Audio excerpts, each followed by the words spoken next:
तो hello student, तो आप लोग कैसे हैं बताओ।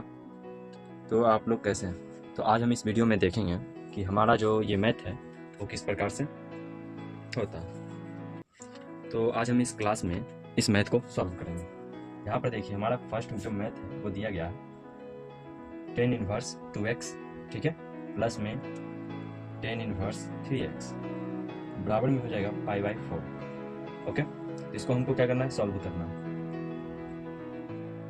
ठीक है ना। इसको क्या करना है, सॉल्व करना है। इस प्रॉब्लम को हमें सब मिलके सॉल्व करना है। तो इसको बनाने के लिए थोड़ा सा लंबा मेथड यूज करना पड़ेगा, क्योंकि इसमें कोई शॉर्ट ट्रिक कोई काम नहीं आएगा, इसमें लॉन्ग ही बनेगा, ठीक है। और इसमें हम एक एक प्रोसेस के साथ इस मैथ को हम सॉल्व करेंगे। तो सबसे पहले हम यहाँ पर करते हैं, जो हमारा क्वेश्चन है वही को हम यहाँ पर लिख लेते हैं, ठीक है। तो यहाँ पर क्या हो जाएगा हमारा tan इनवर्स 2x प्लस में tan इनवर्स 3x बराबर में π/4, ठीक है। इसके बाद हमारा अगला स्टेप क्या होगा, बताओ जल्दी से।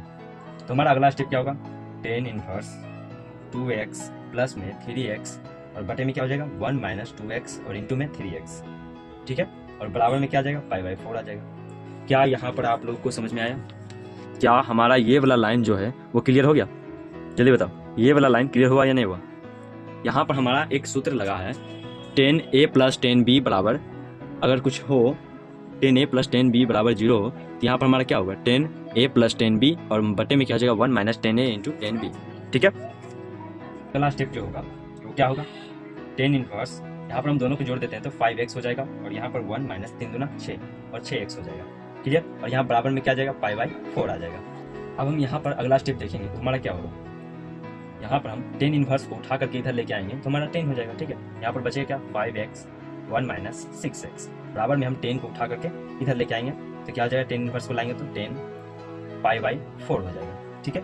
अगर हम इसको देखें 10 π/4 का, तो यहाँ पर क्या होगा, यहाँ पर 180 होगा और यहाँ पर 4 होगा, यहाँ पर 2, यहाँ पर 90, यहाँ पर 45। तो आप लोग को मालूम होगा tan 45 का मान 1 होता है।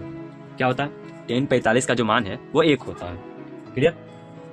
यहाँ पर हम लिख सकते हैं 5x 1 माइनस 6x बराबर 1, क्लियर। क्या यहाँ तक समझ में आ गया? यहाँ तक समझ में आ गया ना। चलो हम अगले स्टेप में बढ़ते। अब यहाँ पर हम देखेंगे हमारा ऊपर में क्या है 5x है। अब इसको हम भागा है, इसको उठा करके यहाँ पर लाएंगे तो गुना में चल जाएगा और कोई भी संख्या 1 से मल्टीप्लाई होगा तो वो क्या होगा, वही संख्या हो जाएगा। जैसे हम यहाँ पर देख सकते हैं 1 माइनस 6x हो जाएगा, क्लियर। अब यहाँ पर सेम प्रोसेस हम यहाँ पर करें तो अगर हम इसको उठा करके यहाँ पर सजा दें तो क्या हमारा जो होगा, यहाँ पर कुछ छूट रहा है क्या? नहीं, यहाँ पर कुछ छूट रहा है क्या? अच्छा हाँ, देख लीजिए यहाँ पर 3 गुना जो हमने 6 किया है, यहाँ पर हमारा x भी तो 2 है, x है ना 2, यहाँ पर हमारा 6x स्क्वायर हो जाएगा ना। यहाँ पर क्या हो जाएगा, स्क्वायर हो जाएगा, क्या हो जाएगा, स्क्वायर हो जाएगा, ठीक है। यहाँ पर क्या होगा, स्क्वायर हो जाएगा ना। अब हम यहाँ पर इसको हम यहाँ इधर लेके आएंगे तो इधर तो 0 हो जाएगा। अगर हम इसी चीज को यहाँ पर सजा करके लिखेंगे तो क्या हो जाएगा 6x स्क्वायर प्लस में 5x और माइनस और यहाँ पर हम -1 कर सकते हैं, क्लियर।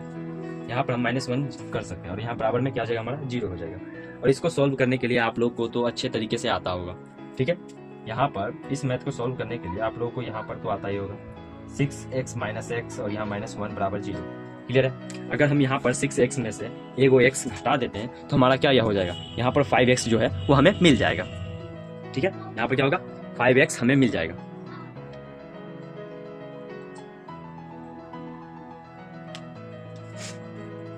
अब हम यहाँ पर देखते हैं हमारा अगला स्टेप जो होगा। अब यहाँ पर 6x को हम यहाँ पर दोनों में से क्या करेंगे, कॉमन लेंगे, ठीक है। यहाँ पर क्या हो जाएगा 6x, यहाँ पर दोनों में बचा क्या, यहाँ पर तो हमारा x बच गया और यहाँ कुछ नहीं तो 1 बचेगा। यहाँ पर क्या होगा x प्लस 1, ठीक है। अगर हम यहाँ पर से x और दोनों पर से माइनस को निकाल लें तो क्या हमारा यहाँ पर -1 होगा, कुछ नहीं तो -1 तो दोनों में से कॉमन हो ही सकता है ना। तो यहाँ पर बचेगा क्या, x प्लस में 1 बराबर में 0, क्लियर। अगला स्टेप हमारा यहाँ पर क्या होगा 6x माइनस 1 बराबर ये हो जाएगा और x प्लस में 1, ठीक है। यहाँ तक क्लियर। अब हम दोनों को अलग अलग कर दें, 6x माइनस 1 बराबर 0 और यहाँ पर क्या हो जाएगा x प्लस 1 बराबर 0। यहाँ पर क्या हो जाएगा 6x बराबर 1 और x बराबर हमारा यहाँ पर 1/6 ये आ जाएगा, ठीक है। और यहाँ पर क्या होगा x बराबर -1, ठीक है। तो ये जो होगा ये हमारा, समझ गए, इस चिन्ह का मतलब तो आप लोग को मालूम होगा।